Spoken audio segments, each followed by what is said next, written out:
Namanya milk grotto atau namanya gua susu.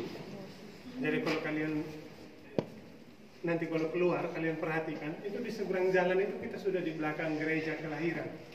Jadi sebenarnya ini dekat sekali dengan gereja kelahiran, hanya karena ada bangunan di atas, jadi lalu kita harus muter dari depan, kelihatannya jauh. Tapi sebenarnya ini kita hanya beberapa meter dari gua kelahiran. Nah, yang tempat kejadian di gereja ini nggak ada tulisannya di kitab suci. Ini dapat dari tradisi lisan tapi lokal. Orang-orang di sini yang menceritakan dari mulut ke mulut.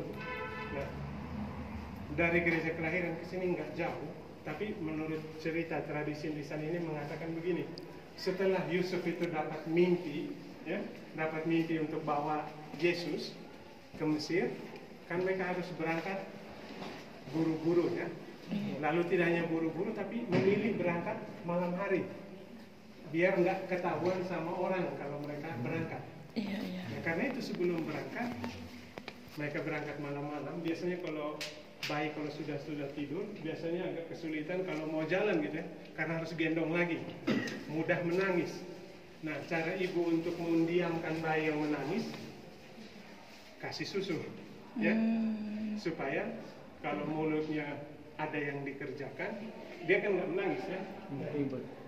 Makanya itu ada tradisi menceritakan disinilah mereka berhenti, Maria menyusui Yesus.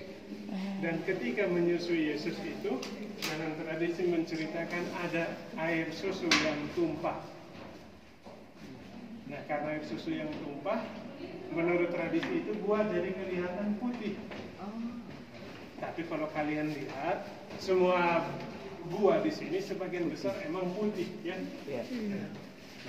Tetapi karena ada tradisi lisan itu, kadang ada orang yang datang ke sini, terutama ibu-ibu yang di wilayah ini, apalagi kalau orang-orang istilahnya, jangankan orang-orang sini ya, tapi kita bisa pahami orang-orang yang sistem patriarkat itu punya anak itu berkah, nggak punya anak itu kutuk, ya. Nah, karena itu banyak ibu-ibu terutama anak yang atau suaminya juga sama. Kalau istrinya nggak bisa kasih anak laki-laki, dia ambil lagi yang lain. Momen itu Maria melahirkan anaknya, dan ketika itu anak waktu menyusui Yesus, susunya tumpah. Nah, belakangan di tahun 1960-an, 80-an, ada satu romo yang kemudian dia gunakan bubuk dari buka untuk orang-orang yang kemudian giving testimony. Jadi setelah datang ke sini berdoa, minta Maria mendoakan supaya mereka punya anak. Ketika kembali dan anaknya lahir, mereka akan kirim foto dan kesaksian tentang kelahiran anaknya. Lalu akan didokumentasikan di sana. Saya di sini dari tahun 2016, seringkali mendampingi peziarah dan kadang banyak yang minta juga ya. Nah, dari banyak yang minta setidaknya ada 4 orang yang setelah ziarah ke sini, ada yang 5 tahun, 10 tahun nggak punya anak, saat ini dinamakan gua susu. Sehingga di sebelah itu ada gambar Maria yang sedang masih abadi.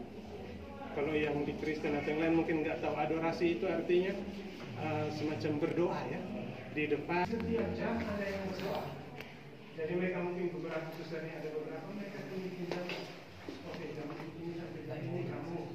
Habis itu kalian berangkat, satu orang ganti 24 jam sepanjang tahun.